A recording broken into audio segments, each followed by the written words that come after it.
Аз какво правя тук изобщо? Тук си заради моята работа. Именно! Заради работата ли е?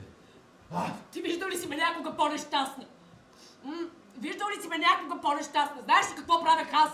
Докато ти правеше пари нагоре-надолу по стоковата борса. Аз менях памперси и учех за една диплома, която вече ненавиждах! Аз някога рисувах! Марко, аз някога рисувах! Винаги съм искала да уча изкуство, да уча деца!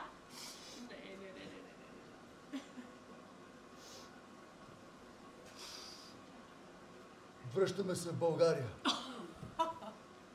Не. Майната е на тая кучка Калифорния. Майната е на тая кучка Връщаме се в България. Продаваме тук всичко. И си купуваме ферма. Ще направим мандра. Ти ще рисуваш по цял ден, аз ще отглеждам охлюви.